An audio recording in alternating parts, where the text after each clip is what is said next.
Hello students, welcome to our 24/7 relevant police official YouTube channel. আমি তোমাদের Dipanjan sir এবং আজকে যে বিষয় নিয়ে আলোচনায় আসছি সেটা বেশ ইন্টারেস্টিং একটা টপিক, যেটা তোমরা বারবার আমাদেরকে ফোন কল অথবা মেসেজ করে জানিয়েছো যে এসএসসি জিডির এক্সামিনেশন হতে চলেছে এবং রেলওয়ে এনটিপিসি এটা নিয়ে তোমাদের ভীষণ একটা আগ্রহ রয়েছে। তো দুটো এক্সামের মধ্যে কোনটা বেস্ট, কোন এক্সামটা দেওয়াটা সঠিক হবে তোমার জন্য, এই প্রশ্নটা কিন্তু বারবার এসছে তোমাদের তরফ থেকে। তো ভাবলাম চলো এটা নিয়ে একটা ছোট্ট ইনফরমেটিভ সেশন তোমাদের কাছে করিয়ে দেওয়া যায়। আমরা আজকে এমন কতগুলো বিষয় তোমাদেরকে তুলে ধরবো যেটা দেখার পরে তোমরা নিজেরাই রিয়েলাইজ করতে পারবে যে কোনটা তোমার জন্য বেটার হবে। দেখো, এসএসসি জিডি এবং এনটিপিসি মানে আরআরবি এনটিপিসি যদি আমি কম্পেয়ার করতে শুরু করি, দুটো এক্সামই কিন্তু কেন্দ্র সরকারের চাকরি। আর বর্তমান সময়ে দাঁড়িয়ে সরকারি চাকরি, সেটা কেন্দ্র হোক বা রাজ্য, একটা অন্য রকমের মানে কি বলবো ক্রেজি রয়েছে তোমাদের মধ্যে। এটা চিরকাল ছিল, আছে, ইন ফিউচারও থাকবে। তো দুটো এক্সাম যদি দেখা যায় একদম ভ্যাকেন্সি ডিক্লারেশন দিয়ে দিয়েছে এবং ফর্ম ফিল আপ শুরু হয়ে গেছে এসএসসি জিডির ক্ষেত্রে। তো যে সেখানে যদি বলা যায় এসএসসি জিডির ভ্যাকেন্সি কত রয়েছে, প্রায় 39,481টা ভ্যাকেন্সি সারা ইন্ডিয়া জুড়ে। এনটিপিসির 11,000 সামথিং ভ্যাকেন্সি রয়েছে সারা ইন্ডিয়া জুড়ে, কিন্তু এর ভ্যাকেন্সি স্বাভাবিক অনেক বেশি এনটিপিসি থেকে মনে হচ্ছে।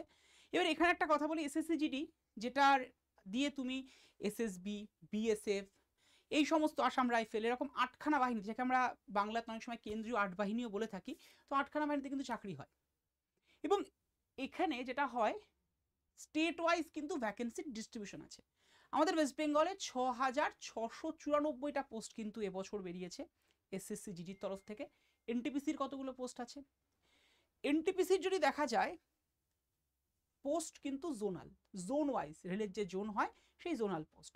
হ্যাঁ, ভ্যাকেন্সি অবশ্যই এর থেকে কম অল ওভার ইন্ডিয়ায়, কিন্তু জোনাল পোস্ট, এটা কিন্তু মাথায় রেখে চলো।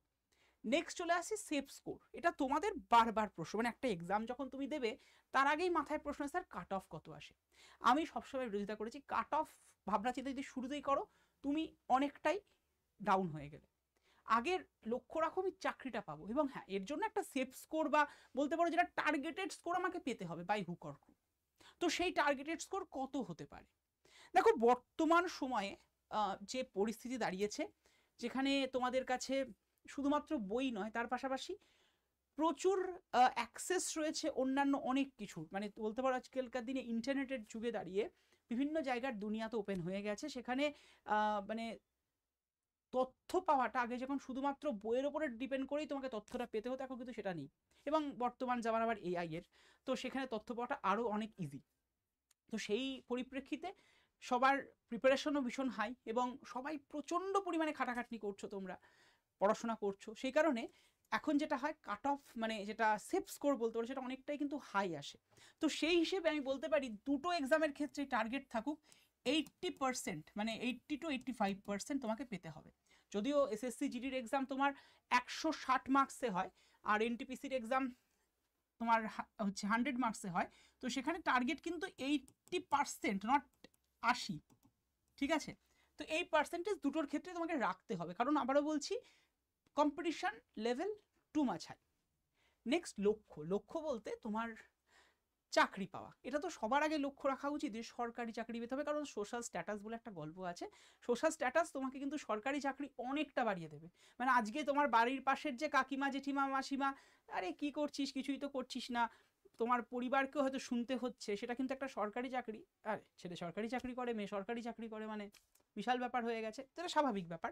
তোমার সোশ্যাল স্ট্যাটাস যেমন বাড়াবে, তার পাশাপাশি মানে দেখো অনেকে আছে শুরু করো, মানে জেনারেলি আমরা যদি দেখি 12 অবধি একটা লেভেলে সবাই পড়াশোনা করছো, 12-এর পরে কিন্তু ভাগ হচ্ছে আসলে, মানে সবাই বলো তো 10th লেভেলের পরে গিয়ে স্ট্রিম ডিভিশন, অ্যাকচুয়ালি সেটা কিন্তু হয় না। তুমি যদি প্র্যাকটিক্যালি ভাবো, হ্যাঁ স্ট্রিম ডিভিশন হতে হচ্ছে, সায়েন্স, আর্টস, কমার্স যাচ্ছে, কিন্তু 12th-এর পর থেকে যেটা হয়, কেউ চলে যাচ্ছে যেই এবং নিটের দিকে একদম ফুল ফ্লেজ প্রিপারেশান নিচ্ছে, কেউ কেউ 12-এর হয়তো চান্স ক্র্যাকও করে নিচ্ছে 12-এর পর দিয়ে। আর একটা সেকশন যারা কিনা ওই জেনারেল লাইনের দিকে যাচ্ছে বা আদার্স কোনো টেকনিক্যাল লাইনে যাচ্ছে, এন্ড অফ দ্য তাদের মানে কমপ্লিশন অফ দেয়ার কোর্স, তাদের টার্গেট থাকে সরকারি চাকরি পাওয়া। এবার কি নেট যেই দিয়েও কেউ সরকারি চাকরির দিকে ভাবনা চিন্তা করছে না? পরবর্তীকালে অনেকে দেখা যায় অনেকে ইঞ্জিনিয়ারিং পড়েছে কিন্তু পরবর্তীকালে হয়তো আবার সরকারি চাকরির জন্য প্রিপারেশন নিচ্ছে। কিন্তু আমি যদি মাসের কথা বলি, বেশিরভাগ অংশের কথা বলি, সেটা কিন্তু এইভাবেই ভাগটা হয় যে একটা সেকশন ওই নিট যেই আইআইটি অ্যাডভান্স এদিকের দিকে যাচ্ছে, আর একটা সেকশন চলে আসছে তোমার মানে তোমার নর্মাল বা জেনারেল লাইনে পড়াশোনার দিকে। তাদের টার্গেট, যারা জেনারেল লাইনে পড়ছে তাদের মধ্যে বেশিরভাগ মানে 99.9% স্টুডেন্টদেরই টার্গেট হচ্ছে সরকারি চাকরি পাওয়া, সেটা যে কোনো সরকারি চাকরি হোক। এবং তার মধ্যে আবার কারোর ড্রিম জব থাকে। তার মধ্যে অনেকেরই ড্রিম জব হয়তো এনটিপিসি, অনেকেরই ড্রিম জব দেশ সেবার, অর্থাৎ কেন্দ্র সরকারের পুলিশ বাহিনীতে যোগ দিয়ে, কেন্দ্র সরকারের বাহিনীতে যোগ দিয়ে স্পেশালি দেশকে সেবা করার বিএসএফ বা এসএসবি হওয়ার। তো লক্ষ্যটা লক্ষ্যের মতো থাকবো, কিন্তু এন্ড অফ দ্য লক্ষ্য সবার কিন্তু সরকারি চাকরি পাওয়া। তা আমি বলবো যখন দুটোর ফর্ম বেরিয়েছে এবং তোমার যদি সমস্ত ক্রাইটেরিয়াগুলো ঠিকঠাক থাকে ফর্ম ভরার ক্ষেত্রে, আমি বলবো ভরে দাও ভাই, দেরি করো না। কারণ প্রিপারেশন আমি এরপরে সিলেবাসে যাবো, দেখবে অলমোস্ট সেম, মানে খুব যে ডিফারেন্স হয় এমনটা নয়। আর এবার চলে আসি তোমাদের যেটা মেন এন্থু যোগায়, স্যালারি। কেন্দ্র সরকারের চাকরিতে স্যালারি জেনারেলি রাজ্য সরকারের যে কোনো এক্সাম থেকে অনেক বেশি। সেখানে দুটো আমি কম্প্যারিজনের কথা যদি বলি, এসএসসিজির স্যালারি ইন হ্যান্ড তোমার ওই 27 মতো পাওয়া যায়, তারপরে তো হচ্ছে ইনক্রিমেন্ট অ্যান্ড এভরিথিং এর থ্রু দিয়ে তোমার প্রমোশনের থ্রু দিয়ে বাড়তে থাকে। তো আমি যদি ধরে নিই মোটামুটিভাবে এর স্যালারিটা থাকছে 30K থেকে 50K মধ্যে এসএসসিজির ক্ষেত্রে। ইনিশিয়াল স্টেজে 27-30 মধ্যে থাকে, তারপরে তো বিভিন্ন অ্যালাউন্সেস যুক্ত হয়, প্রমোশন হয়, সেগুলো তো আছেই। আর এনটিপিসির ক্ষেত্রে শুরুই হচ্ছে তোমার 50K থেকে এবং চলছে মোটামুটি 65 বা 70K অবধি। এবং কিছু কিছু জবের ক্ষেত্রে আবার কিন্তু 1 লাখ অবধি স্যালারিও রয়েছে এনটিপিসির বেশ কতগুলো পোস্টের ক্ষেত্রে। তো সেটা কিন্তু যথেষ্ট লিউকারেটিভ যদি স্যালারির দিক থেকে বলে এনটিপিসি। কিন্তু স্বপ্ন যার এক এক রকমের থাকে, যে বললাম টার্গেট কেউ কেউ ফিক্স করে নাও, কেউ কেউ ভাবছো দেশ সেবা করবো, আবার কেউ কেউ ভাবছো যে না সরকারি চাকরি পেয়ে রেলের জব পাবো। রেলের জব অনেকের একটা ড্রিম জব থাকে, এটা তো ডিপেন্ড করছে তোমাদের উপরে। তো তোমার যেটা বলছিলাম আমি সিলেবাসে আসবো, সিলেবাস দেখার পরে তুমি নিজেরা ডিসাইড করবে যে কোনটা দেওয়া বেটার, নাকি দুটোই দেওয়া বেটার, নাকি না এনটিপিসি দেবো নাকি জিজি দেবো। চলো আগে সিলেবাস আলোচনায় যাই, কারণ এটা কিন্তু সবার আগে দরকার। তুমি চাকরির পরীক্ষা দিচ্ছ, সেখানে সিলেবাসটা জানতে হবে। আমি যদি আরআরবির এনটিপিসি সিলেবাস বলি, ম্যাথ, রিজনিং, জেনারেল অ্যাওয়ারনেস, হ্যাঁ এখানে কিন্তু ইংলিশ নেই। আমাদের কম্পিটিটিভ এক্সামের ক্ষেত্রে 4টে সাবজেক্টে তোমাকে এমফাসিস করতে হয়। একটা হচ্ছে ম্যাথ, একটা হচ্ছে জেনারেল অ্যাওয়ারনেস, এর মধ্যে history, geography, polity, economy, current affairs, science, এগুলো সব পড়ছে। আর একটা হচ্ছে তোমার রিজনিং বা জিআইও, জেনারেল ইন্টেলিজেন্স বলো। আর একটা হলো তোমার ইংলিশ। তো এই 4টের মধ্যে যদি দেখা যায় একটা মিসিং, ইংলিশ মিসিং, বাকিগুলোই রয়েছে। তার মধ্যে সবচেয়ে বেশি ওয়েটেজ রয়েছে জেনারেল অ্যাওয়ারনেস, যার মধ্যে হিস্ট্রি, জিওগ্রাফি, পলিটি, ইকোনমি এগুলো সব পড়ছে। আর ম্যাথ, রিজনিংয়ে 30-30 রয়েছে। প্রত্যেকটা প্রশ্নের মান 1 করে, এবং ওভারঅল 100 মার্কসে তোমার কিন্তু এক্সাম হয়। 90 মিনিট টাইম, ডিউরেশন হচ্ছে 90 মিনিট থাকে এই এক্সামটার ক্ষেত্রে, 1.5 ঘন্টা টাইমের এক্সাম। এবার এটার পরে যখন আমি জিডি সিলেবাসে যাবো, তুমি নিজেরাই বুঝতে পারবে যে পার্থক্য কিন্তু খুব বেশি কিছু নেই। ম্যাথ, রিজনিং, ইংলিশ আর জিএস মানে জেনারেল অ্যাওয়ারনেস, এবং প্রতিটা প্রশ্নের মান তোমার এখানে থাকছে 20 করে, মানে প্রতিটা প্রশ্ন 20টা করে কোশ্চেন থাকে, প্রতিটা প্রশ্নের মান কিন্তু থাকছে কত করে, 2 করে, মানে 40, ম্যাথে 40, রিজনিংয়ে 40, ইংলিশে 40 এবং জেনারেল স্টাডিজে 40। এবং এক্ষেত্রে ডিউরেশন কিন্তু 1 ঘন্টা, মানে টোটাল এখানে যদি দেখা যায় 80টা প্রশ্ন, 160 মার্কসের প্রশ্ন, সবই কিন্তু এমসিকিউ বেস। ভেবো না যে এগুলো তোমার 2 মার্কস মানে তোমার কোনো লিখতে হচ্ছে ডেসক্রিপটিভ টাইপ অফ প্রশ্ন, একদমই নেই, পুরো এমসিকিউ বেসড। এবং সবই কিন্তু কম্পিউটার বেসড টেস্ট, অর্থাৎ সিবিটি টেস্টই হয়ে থাকে দুটোর ক্ষেত্রে। তো তুমি একটা কম্পেয়ার করে কি দেখছো, তুমি যদি মানে দেখো জেনারেলি তুমি যদি ম্যাথ, রিজনিং, অ্যাওয়ারনেসের জন্য প্রিপারেশন নাও, সেক্ষেত্রে এক্সাম ওরিয়েন্টেশন কিছু কিছু প্রশ্নের এদিক ওদিক থাকে, কিন্তু ওভারঅল সিলেবাস কিন্তু একই। হ্যাঁ এক্সট্রা বলতে জিডিতে তোমাদের কি পড়তে হবে, জিডি পড়তে গেলে এক্সট্রা তোমাকে ইংলিশটাকে এমফাসিস করতে হচ্ছে। বাকি আমি যদি সিলেবাস অ্যাকর্ডিং যাই, ম্যাথের ক্ষেত্রে এনটিপিসি আর জিডির মধ্যে কম্পেয়ার করলে যদি দেখা যায়, জিডির ম্যাথ তোমার মেনলি থাকে অ্যারিথমেটিক বেস, অর্থাৎ পাটিগণিত, এবং তার সাথে কিছু মেনসুরেশনের প্রশ্ন থাকে, অর্থাৎ তোমার পরিমিতির প্রশ্ন। অ্যাডভান্স বলতে জিডিতে খুব বেশি হলে পরিমিতির থেকেই প্রশ্ন দেয়। কিন্তু এখানে মানে এনটিপিসির ক্ষেত্রে পাটিগণিত মানে অ্যারিথমেটিক যেমন পড়তে হচ্ছে, তার পাশাপাশি অ্যাডভান্স লেভেলে অন্ততপক্ষে আরও 6 থেকে 7খানা চ্যাপ্টার্স এক্সট্রা পড়তে হচ্ছে। এসএসসি জিডির পাশাপাশি এনটিপিসি যদি তুমি প্রিপারেশন নাও তাহলে সেক্ষেত্রে ম্যাথের ক্ষেত্রে 6 থেকে 7টা চ্যাপ্টার এক্সট্রা পড়তে হয়। রিজনিংয়ের ক্ষেত্রে যদি দেখা যায় মোটামুটি 8খানা চ্যাপ্টার এক্সট্রা তোমাকে পড়তে হচ্ছে জিডির পরিপ্রেক্ষিতে যদি দেখা যায়। অ্যাওয়ারনেস, জেনারেল অ্যাওয়ারনেসের সিলেবাস অলমোস্ট সেম, সেখানে history, geography, polity, economy, current affairs এগুলোর খুব একটা পরিবর্তন নেই। তবে এনটিপিসি থেকে একটা পরিবর্তন আছে, সেটা হচ্ছে সায়েন্স। এনটিপিসির বেশিরভাগ প্রশ্ন কিন্তু science based, basically physics based প্রশ্ন কিন্তু দিয়ে থাকে। সায়েন্স মানে বায়োলজিও হয়, বায়োলজির প্রশ্ন কম, কিন্তু ফিজিক্সের প্রশ্ন এখানে যথেষ্ট বেশি থাকে, যেটা জিডিতে তুলনায় কম। আমি কম্প্যারিজনের কথা যদি বলি, জিডিতে কিন্তু পলিটি, হিস্ট্রি এগুলোর থেকে বেশি জোর থাকে। এবার যেটা এনটিপিসিতে নেই, that is a English, only জিডিতে আছে। তো এই ইংলিশের জন্য তোমার কিন্তু 20 মার্কস, এবং এখানেও ইংলিশে কি পড়তে হচ্ছে তোমরা জানোই যে নর্মালি ভোকাবস পড়তে হয়, তার পাশাপাশি কিছু এরার কারেকশন, এগুলো তো নর্মালি থাকে। হ্যাঁ, কোনোটাই কিন্তু ডেসক্রিপটিভ না, আবারও বলছি সবটাই CBT based, computer based test হয় এবং এমসিকিউ লেভেলের প্রশ্নই কিন্তু হয়ে থাকে। তো সেখানে কম্পেয়ার করে যদি দেখা যায় যে দুটো এক্সামের জন্য কিন্তু তোমাকে আলাদা করে প্রিপারেশন নিতে হচ্ছে না। হ্যাঁ, একটা জায়গায় আলাদা একটু ভাবনা চিন্তা রাখতে হয়, পরীক্ষার মোটামুটি 1 মাস থেকে 15 দিন আগে, সেটা হচ্ছে প্রিভিয়াস ইয়ার কোয়েশ্চেন। তুমি যদি প্রিভিয়াস ইয়ার কোয়েশ্চেন আলাদা করে দেখো, খুব যে পার্থক্য পাবে এমন নয়, তবে লেভেল আপের যদি দেখা যায় কোয়েশ্চেনের মান একটু গ্রেড আপ রয়েছে, একটু উন্নত রয়েছে। এনটিপিসিতে বুঝতেই পারছো এখানে অ্যাডভান্স ম্যাথ একটু বেশি পড়তে হচ্ছে, রিজনিংয়ের 7-8টা চ্যাপ্টার এক্সট্রা রয়েছে, জেনারেল অ্যাওয়ারনেসের ক্ষেত্রে সায়েন্সের উপরে বেশি জোর, বেসিক্যালি ফিজিক্সের উপরে বেশি জোর পড়ছে, যেটা জিডির ক্ষেত্রে তোমায় বলেই দিলাম নর্মালি যা পড়ছো সেটাই। তার উপরে দাঁড়িয়ে তুমি যদি জিডির ওভারঅল প্রিপারেশন নাও, তার সাথে দাঁড়িয়ে আরো 4-5টা করে চ্যাপ্টার কি তুমি পড়তে পারবে না? এটা তো হতে পারে না। তাই আমার মতামত হবে তুমি দুটো এক্সামই দাও, যেহেতু ফর্ম বেরোচ্ছে এবং একটা ভালো ভ্যাকেন্সি এসছে। আর দুটো এক্সামে প্রত্যেক বছর কিন্তু হচ্ছে, জিডির এক্সাম প্রত্যেক বছরই হতো, মানে কেন্দ্রীয় 8 বাহিনীতে এক্সাম, যেটা অ্যাকচুয়ালি পুলিশের লেভেলের এক্সাম। এবং জিডি দিলে সুবিধা কোথায় তুমি জানো কি? জিডির ক্ষেত্রে তুমি যদি প্রিপারেশন নাও, হ্যাঁ এর সাথে এক্সট্রা হিসেবে তুমি এনটিপিসির প্রিপারেশন তো নিয়ে নিচ্ছ 7-8টা চ্যাপ্টার এক্সট্রা পড়ে পড়ে। আর এক্সাম ডেটের কথা যদি বলি, জিডির ক্ষেত্রে এক্সাম হতে চলেছে মোটামুটি জানুয়ারি মাসে। ফর্ম ফিল আপ কিন্তু শুরু হয়ে গেছে সিসি জিডির কেন্দ্রীয় 8 বাহিনীতে, 5ই সেপ্টেম্বর থেকে শুরু হয়েছে, চলবে 14ই অক্টোবর অবধি, এবং তোমার এক্সাম হবে জানুয়ারি থেকে ফেব্রুয়ারির মধ্যে।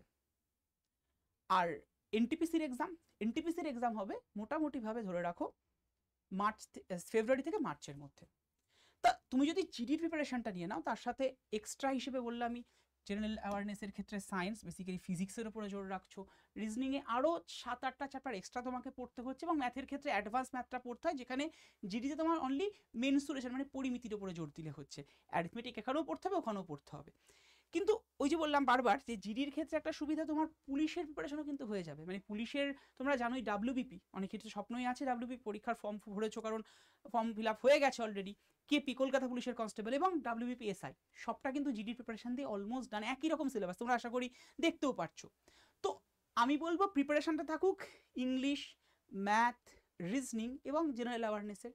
পরীক্ষার যেগুলো আসতে থাকবে সেম সিলেবাসে, সেটা তুমি ফর্ম ভরতে থাকো, এবং ওই পার্টিকুলার এক্সামকে লক্ষ্য রেখে যখন পড়াটার জন্য আসছে, তখন যেটা করবে এক্সামের আগে তুমি মোটামুটি 1.5 মাস বা 2 মাস আগে থেকে ওই এক্সাম ওরিয়েন্টেড যে এমসিকিউগুলো হয়, ওই এক্সাম ওরিয়েন্টেড যে প্রিভিয়াস ইয়ার কোশ্চেন্সগুলো আছে, সেগুলোকে ভালো করে দেখো। ওভারঅল প্রিপারেশন কিন্তু একই। তাই এটা ভালো না ওটা ভালো কম্প্যারিজন বোধহয় ঠিক নয়, দুটোই ভালো। সরকারি চাকরি পাওয়াটা ভালো, এবং তোমার যদি এই কোয়ালিফিকেশনসগুলো থাকে বা সমান যদি তোমার সমস্ত দিক ঠিকঠাক থাকে, আমি বলবো ফর্মটা ভরে দাও। কারণ এসএসসির ফর্ম ফিল আপ শুরু হয়ে গেছে, এনটিপিসিরও বিশাল ভ্যাকেন্সি, জিডিরও বিশাল ভ্যাকেন্সি। তাই অন্য কিছু ভাবতে হবে না। পাড়াতে বাড়িতে অনেকে অনেক কথা বলবে, সময় পরিস্থিতি সবসময় সবার জন্য সমান থাকে না, কিন্তু সমান করে নিতে হয়, এবং সেটা তুমি বা তোমরা সবাই পারবে করতে। তাই বলবো আলাদাভাবে ভেবো না, একটা পথে চলো, দেখবে তুমি তোমার লক্ষ্যে পৌঁছচ্ছ। এবং এখানে প্রশ্ন হতে পারে স্যার সিভিল সার্ভিস, হ্যাঁ সিভিল সার্ভিসের প্রিপারেশনটা আলাদা করে নিতে হয়, যেটা ডাব্লিউবিসিএস এর ক্ষেত্রে একটু ডিফারেন্ট হয়, কিন্তু ওভারঅল তুমি যদি দেখো অন্যান্য এক্সামের সিলেবাস দেখো সেম। তো জিডি বা এনটিপিসি যে কোনো একটা লক্ষ্য রাখো, আমি বলবো জিডি ধরে চলো, এনটিপিসিতে এক্সট্রাগুলো তুমি করে ফেলো, ব্যাস তাহলেই কিন্তু হয়ে যায়। আর তোমাদেরকে বলে রাখি এই জিডি বা এনটিপিসির ক্ষেত্রে প্রিপারেশন নেবে কি করে। দেখো আমাদের স্টুডেন্ট যদি দেখা যায় 3টে ক্যাটাগরি অফ স্টুডেন্ট হয়। একটা ক্যাটাগরি অফ স্টুডেন্ট যারা সদ্য পড়াশোনা শুরু করেছে, এবং সদ্য পড়াশোনা শুরু করার পরে তোমরা নিজেরাই রিয়েলাইজ করছো প্রথম মনে হচ্ছিল সরকারি চাকরি পাওয়াটা খুব ইজি ব্যাপার, এই তো এখন এত কিছু পড়তে হচ্ছে গ্র্যাজুয়েশনে বা ইকুইভ্যালেন্ট টু গ্র্যাজুয়েশন যেটা করছো তুমি, তখন তো ওই কটা সেই মাধ্যমিক লেভেলের ব্যাপার। কিন্তু এখন বুঝতে পারছো মাধ্যমিক লেভেলের হলো কতটা খুঁটিয়ে পড়তে হয়। অর্থাৎ মানে আগে তুমি হয়তো বড় পুকুরে সাঁতার কাটতে, এখন মনে হচ্ছে সমুদ্রে এসে পড়েছো মনে হচ্ছে, আশা করি, তাই তো। আর একটা ক্যাটাগরি অফ স্টুডেন্ট হয় যারা মোটামুটিভাবে অনেক দিন ধরে প্রিপারেশন নিচ্ছে, কারোর 6-7 বছর, কারোর 4-5 বছর, কারোর 2-3 বছর, 1.5 বছর হচ্ছে। একটা সিলেবাস, এক্সাম প্যাটার্ন, এগুলো নিয়ে তোমার একটা ওভারভিউ রয়েছে। আর একটা ক্যাটাগরি অফ স্টুডেন্ট যারা একটা সময় লেভেলে পড়াশোনা করতে, কিন্তু বিভিন্ন কোনো কারণের জন্য হয়তো তুমি পড়াশোনাটাকে ছেড়ে গেছো বা ডিটাচ হয়েছো বা হয়েছিলে, এবার যখন মনে হচ্ছে একটু রিজিউম করি, আবার নতুন করে শুরু করি। তো এই যে লাস্ট আর ফার্স্ট ক্যাটাগরি, অর্থাৎ যারা শুরু করছো মানে বিগিনার্স, এবং যারা ছেড়ে দিয়ে আবার নতুন করে রিজিউম করছো, তাদের জন্য জেনারেলি একটা কোনো গাইডেন্স দরকার হয়। এই গাইডেন্স আর ইউটিউব থেকে কি হবে না ফ্রিতে? একদম হতে পারে, কোনো অসুবিধা নেই তার জন্য। তুমি যদি নিজেকে রেডি করো না, তুমি যদি নিজেকে তৈরি করো, হতেই পারে ইউটিউব থেকে তুমি রেডি করতে পারো। কিন্তু আর যারা একটা ফুল ফ্লেজ প্রিপারেশনে আছো, তারা তো জানো কি পড়তে হবে না পড়তে হবে। জেনারেলি এই দুই টাইপ অফ স্টুডেন্টদের কাছে একটা মেন্টারশিপ দরকার, এই ফার্স্ট আর থার্ড ক্যাটাগরির জন্য। এবার মেন্টারশিপ তুমি যেখান থেকে খুশি নিতে পারো, হতে পারে সেটা পেড, হতে পারে সেটা ইউটিউবের ফ্রি ক্লাস। তবে ইউটিউবের ফ্রি ক্লাসের ক্ষেত্রে একটা সমস্যা অনেক সময় হয়, আমাদের ক্ষেত্রেও যেটা হয়ে থাকে, যে আমরা প্রপারলি অনেক সময় ক্লাস দিতে পারছি না ডিউ টু টাইম ডিউরেশনের, আমাদের টাইমের অভাবের জন্য। এটা একটা ব্যাপার থাকে, একদম ফ্র্যাঙ্কলি বলছি, কারণ আমাদের পেড ব্যাচ রয়েছে, অন্যান্য স্যার ম্যাডামরা, প্রত্যেকটা স্যার ম্যাডাম বিভিন্ন রকমের এক্সামের প্রিপারেশন তোমাদেরকে দেওয়াচ্ছে, তার জন্য তারা ওভার অকুপাইড হয়ে রয়েছেন। তো এক্ষেত্রে তোমার যদি মনে হয় আড্ডা 24/7, মনে হয় অন্য কোনো অফলাইন বা অনলাইন কোনো ইনস্টিটিউশন তোমার জন্য বেটার, যেতে পারো, কোনো অসুবিধা নেই। তবে আড্ডা 24/7ও কিন্তু দুটোর জন্যই ব্যাচ অলরেডি এসে গেছে, এবং ব্যাচ অলমোস্ট প্রায় ফুলের দিকেই। যদি এসএসসি জিডির ব্যাচটা সদ্য এসছে, আর রেলওয়ের এনটিপিসির ব্যাচটা তো বেশ কয়েকদিন ধরে এসছে, এবং প্রায় আমার ভিডিওটা যখন তোমরা দেখছো তখন মনে হয় ফুল হয়ে যেতেও পারে। যাই হোক, এই ব্যাচটা তোমরা নেবে কি করে তোমাদেরকে দেখিয়ে দিই বলতে, প্রথমে তোমরা আড্ডা 24/7-এর অ্যাপসটাকে ওপেন করবে, ঠিক আছে? আড্ডা 24/7-এর অ্যাপসটাকে ডাউনলোড করে নেবে। কোথা থেকে? প্লে স্টোর থেকে ডাউনলোড করো, অসুবিধা নেই। প্লে স্টোর থেকে ডাউনলোড করার পরে তোমার কাছে দেখবে প্রথমে অপশান এসছে সিলেক্ট এক্সাম ক্যাটাগরি, আসবে government job exam, state exam. তুমি সবসময়তে স্টেট এক্সামে ক্লিক করবে, কারণ ওয়েস্ট বেঙ্গল স্টেটে তুমি পরীক্ষা দিচ্ছ, সেই কারণে স্টেট এক্সাম। এরপরই দেখবে অবশ্যই ওয়েস্ট বেঙ্গলে অপশানটা এসছে, তো ওয়েস্ট বেঙ্গল স্টেটে ক্লিক করছো। এরপর তোমার কাছে দেখবে অপশান এসছে হ্যালো, ইংলিশ এবং বাংলায়।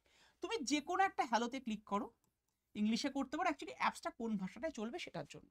এরপরই তোমার কাছে অপশান চলে আসবে তোমার ইমেল আইডি, মোবাইল নাম্বার দেওয়ার জন্য। তো ইমেল আইডিটা প্রপারলি দাও যেটা তোমার অ্যাক্টিভ রয়েছে, এবং মোবাইল নাম্বার দিয়ে দাও। এরপরে এটা ফুলফিল করে কন্টিনিউ করবে, একটা পাসওয়ার্ড চাওয়া হয়, পাসওয়ার্ডটা নিজের মতো করে ক্রিয়েট করে 8 ক্যারেক্টারের পাসওয়ার্ড দিয়ে দাও। এরপরই তোমার কাছে ইমেল আইডি, ফোন নাম্বার, এগুলো সব পাসওয়ার্ড দেওয়ার পরে তোমাকে দেখবে হোম পেজ ওপেন হয়েছে। হোম পেজ নিচের দিকে তাকাবে, দেখবে হোম লেখা রয়েছে। আমি তোমাকে এখানেও দেখাতে পারি, জাস্ট লাইক দ্যাট, দেখে নিতে পারো তোমরা প্রত্যেকে। ধরো এই যে অ্যাপসটা ওপেন হলো, আশা করি দেখতে পাচ্ছ। এই দেখো হোম পেজে আমরা চলে এসেছি, this is the home page. এক মিনিট, নেটটা অন নেই, আমি নেটটা অন করেই দেখাচ্ছি। হোম পেজে তুমি যদি আসবে, হোম পেজ অলরেডি ডান। এই যে হোম পেজ অলরেডি তোমাদের সামনে ভিজিবল হয়ে গেছে, নিচের দিকে দেখো হোম পেজ শো করছে এইটা। এবার হোম পেজে আমি ক্লিক করে স্টোরে ক্লিক করব। স্টোরে ক্লিক করলাম, যদি ব্যাচ নেওয়ার প্রয়োজন এইভাবে নিতে পারো। তো স্টোরেজেই ক্লিক করলে এই যে নিচের দিকের একদম ডান দিকের কোণে দেখো স্টোর লেখা, স্টোরে ক্লিক করে দেখো প্রথমেই রয়েছে এদিকে রেলওয়ে, এরপরে রয়েছে বেঙ্গল এসএসসি, দেখতেই পাচ্ছ রেলওয়ে, বেঙ্গল এসএসসি, দুটো অপশন। তো তুমি যদি এনটিপিসি নিতে চাও, তুমি রেলওয়েতে ক্লিক করো। বেঙ্গল এসএসসি মানে অর্থাৎ এসএসসি জিডি নিতে চাইলে বেঙ্গল এসএসসি ক্লিক করতে পারো। বেঙ্গল এসএসসিতে ক্লিক করলাম, প্রথমেই দেখতে পাচ্ছ এমটিএস এই এক্সামটা। তারপরই দেখো একটু নিচের দিকে নামলে 1 2 3 4 5 6 7 8 9 10 নম্বরে রয়েছে তোমার তুফান ব্যাচ, 10 নম্বরে, গ্রিন কালারের সবুজ রঙের কালি দেখতে পাচ্ছ, তুফান। এর উপরে ক্লিক করলাম। তুফানে যেই ক্লিক করলাম, হোম পেজে গিয়ে তুমি যেতে পারো রেলওয়েতে, মানে স্টোরে ক্লিক করবে প্রথমে অবশ্যই। স্টোর থেকে তুমি যেতে পারো ইদার রেলওয়ে অথবা এসএসসি সেকশন, যাই হোক যেখানে তুমি গেলে। এরপরে যে তুফান ব্যাচে ক্লিক করলে দেখতে পাবে দেখে আসছে মাঝখানে সেপ্টেম্বর 15 এসিপিটি 15, এখানে ক্লিক করলাম। এখানে গিয়ে ক্লিক করে দিয়ে আমি লিখে দিলাম Y327 কুপন কোড। এবার এই কুপন কোডটা তুমি ইউজ করতে পারো, তবে আমি বলবো একটা স্পেশাল কুপন কোড যেটা ইউজ করে তুমি অনেকটাই কম পাবে এবং দামটা তোমার অনেকটা কমবে। কুপন কোডটা তোমরা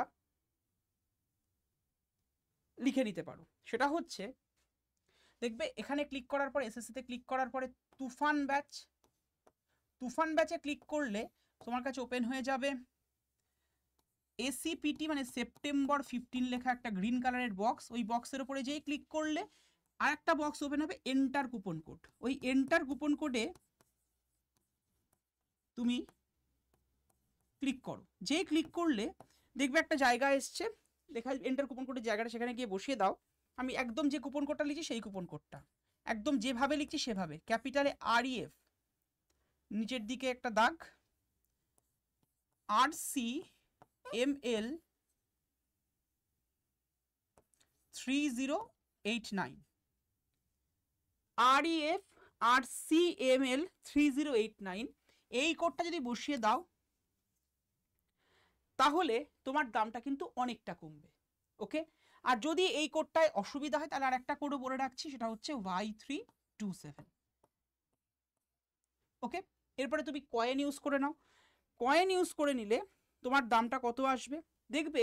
তোমার দামটা এসে যদি এই কোডটা ইউজ করে নাও Y327 তাহলে দামটা আসবে জাস্ট 964 টাকা। ঠিক আছে, 964 টাকা তোমার দাম পড়বে তুফান ব্যাচ, যেটা এসএসসি জিডির ব্যাচ। ওকে, এরপরে এখানে একটা কয়েন ইউজ করার জায়গা থাকবে, সেটা ইউজ করবে। দুটো ইউজ করেই কিন্তু 964 টাকা দাম পড়বে। যদি কোনো অসুবিধা হয় ব্যাচ নিতে, তুমি আরআরবির ব্যাচও নিতে পারো। আরআরবি ব্যাচের দাম পড়বে 2121 এবং এই রেফারেল কোডটা ইউজ করলে REF RCML 3089 এটা ইউজ করলে তোমার দাম পড়বে 2100 টাকা। আর Y327 কুপন কোড ইউজ করে নিলে পড়বে 2121 টাকা রেলওয়ের ব্যাচের ক্ষেত্রে। তো যাই হোক, তুমি যেটা নিতে চাইছো, যদি কোনো অসুবিধা হয়, যদি বুঝতে অসুবিধা হয়, জাস্ট একটা নাম্বার বলছি, সেই নাম্বারে ফোন করে নিতে পারো অথবা হোয়াটসঅ্যাপ করে রাখতে পারো। নাম্বারটা লিখে নাও 7908913089। এবং এসএসসি জিডির জন্য এবং পুলিশের জন্য একটা স্পেশাল ক্লাস কিন্তু শুরু হয়েছে আড্ডা 24/7 রেলওয়ে অ্যান্ড পুলিশ চ্যানেলে প্রত্যেক দিন বিকেল 5টায়। যে ক্লাসটা এমনভাবেই করানো হবে যেখান থেকে যার বাইরে আর প্রশ্ন তুমি মানে কমন পাবো আমি বলবো না, কমন তুমি এমনিই পাবে, তুমি নিজে পাবে কমন, এবং যার বাইরে প্রশ্ন হতে পারে না। ঠিক আছে, তো প্রত্যেক দিন বিকেল 5টায় ইউটিউবে ক্লাস চলছে। তো সেম যে নাম্বার, সেই নাম্বারে হোয়াটসঅ্যাপ করে হাই লিখে পাঠালেই দেখবে প্রথমে এসছে হচ্ছে পুলিশ গ্রুপ জয়েনের লিঙ্ক, তারপরে এসএসসি জিডির আছে। তো সেই যে কোনো একটা গ্রুপে তুমি জয়েন হয়ে যাও, দুটো গ্রুপে তুমি লিঙ্ক পেয়ে যাবে। নাম্বারটা আবার একবার বলে রাখলাম, বলে দিই তোমাদেরকে 7908913089 এই নাম্বারে হোয়াটসঅ্যাপ করে হাই লিখে পাঠিয়ে দিও।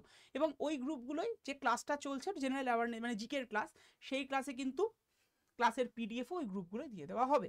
তবে আমি বলবো যারা শুরু করছো, একদম ইনিশিয়াল স্টেজে আছে, তাদের যদি মনে হয় নিজে কোথাও গিয়ে ল্যাকনেস আছে, কোথাও পারছো না, বা যারা দীর্ঘদিন পড়াশোনার পরে কোথাও গিয়ে একটু আটকে যাচ্ছ, তারা ব্যাচে এনরোল করতে পারো। সবার ক্ষেত্রে না করলেও চলবে। বা যদি নিজে থেকে কনফিডেন্ট হও যে না ভাই আমি পারবো, তাহলে সত্যি ব্যাচ নেওয়ার কোনো প্রয়োজন নেই, অ্যাজ ইউর উইশ। তবে ওই যে বললাম মেন্টার, একজন মেন্টার তোমাকে একটাই হেল্প করে, সেটা হচ্ছে কতটুকু পড়বে কতটুকু ছাড়বে, ঠিক এটুকুই হেল্প করে দেয়। বাকি 95% তোমাকে করতে হয়। 100% যদি তোমার পরীক্ষা হয়, পরীক্ষার 5% একজন মেম্বার তোমাকে করে, 5 to 10%। মানে মেন ওই জায়গাটা কিন্তু সবার আগে দরকার, কারণ কতটুকু ছাড়বে, কোন জায়গা থেকে পড়লে পরীক্ষায় তুমি তোমার বেস্টটুকু দিয়ে আসতে পারবে, এই জায়গাটা একজন মেন্টার হেল্প করে দেবেন। মেন্টার কখনোই তোমাকে গুলে খাইয়ে দিতে পারেন না, ছোট থেকে এটাই নিয়ম। পরীক্ষার যিনি তোমার টিচার ছিলেন, মনে করে দেখো, তিনিও সব তোমাকে খাইয়ে দিতেন না। তোমাকে পরীক্ষার হলে গিয়ে লিখে আসা বা এক্সামটাকে ভালো করে দেওয়া তোমারই দায়িত্ব ছিল। কারণ তুমি যখন পড়াশোনা করতে কোনো ব্যাচে, সেই ব্যাচে ফার্স্ট বয়ও পড়ছে, লাস্ট বয়ও পড়ছে, মিডিয়াক্রার হয়তো চেয়ার রয়েছে সেও পড়ছে, মিডিওক্রি যে রয়েছে, কিন্তু সবাই তো ফার্স্ট হতো না। একই স্যারের কাছ থেকে পড়ে কেউ ফার্স্ট হচ্ছে, কেউ লাস্ট হচ্ছে, দুটোই হচ্ছে। তো তার মানেটা কি, আলটিমেটলি সেই ছেলেটি বা মেয়েটি কিন্তু বেস্ট। হ্যাঁ, টিচার তাকে কি করছেন, ওই জায়গাটা ধরিয়ে দিচ্ছেন কতটুকু পড়তে হবে, কি করতে হবে, কি কি তার একটা প্রোফরম্যাট মানে ফরম্যাটিংটা স্যার শিখিয়ে দিতে পারেন, এটাই কিন্তু দরকার। কিন্তু হ্যাঁ, ফরম্যাটিং না জানলে আলটিমেটলি তুমি তোমার লক্ষ্যে পৌঁছতে পারো না। কম্পিটিটিভ এক্সামের ক্ষেত্রে এখন কম্পিটিশন এতটাই হাই যেখানে এই ফরম্যাটিং জানাটা ভীষণ ভীষণ দরকার। তো যাই হোক, বাকিটুকু তোমাদের ডিসিশনে রয়েছে কি করবে না করবে। যাই হোক, দেখা হচ্ছে তোমাদের সাথে ক্লাসে প্রতিদিন বিকেল 5টায় এই চ্যানেলে। আর ভালো থেকো, সুস্থ থেকো, আর জয় তো তোমার হবেই। আর মানে আরআরবি, এনটিপিসি এবং এসএসসি জিডি যে কনফিউশন ছিল, আশা করি এখন থেকে কনফিউশন থাকবে না, কারণ লক্ষ্য হোক সরকারি চাকরি পাওয়া, আর সেটা যদি হয় কেন্দ্র সরকারের চাকরি তাহলে তো কোনো কথাই নেই। আর ফর্ম যারা যারা এখনো ভরোনি আরআরবি এনটিপিসির ক্ষেত্রে, তাদের বলবো ইমিডিয়েটলি ফর্ম ভরো, লক্ষ্য যদি থাকে কেন্দ্রীয় আর্ট বাহিনীতে চাকরি করার। এবং স্যালারি তো দেখতেই পারে, লিউক্রেটিভ একটা স্যালারি রয়েছে। আর ফর্ম ফিল আপ কিন্তু চলছে আগামী 14ই অক্টোবর অবধি আরআরবি এনটিপিসির ক্ষেত্রে। চলো আমাদের এসএসসি জিডির ক্ষেত্রে, ঠিক আছে, আরআরবি এনটিপিসির ক্ষেত্রে নয়, এসএসসি জিডির ক্ষেত্রে ফর্ম ফিল আপ চলছে কিন্তু আগামী 14ই অক্টোবর অবধি। ফর্ম ফিল আপ শুরু হয়েছে 5ই সেপ্টেম্বর থেকে জিডির ক্ষেত্রে, অর্থাৎ কেন্দ্রীয় আর্ট বাহিনীতে। চলো ভালো থেকো, সুস্থ থেকো, দেখা হচ্ছে নেক্সট এরকম ক্লাস নিয়ে। এবং তার পাশাপাশি প্রত্যেকদিন বিকেল 5টায় ADA 24/7 রেলওয়ে অ্যান্ড পুলিশ চ্যানেলে। জয় হিন্দ।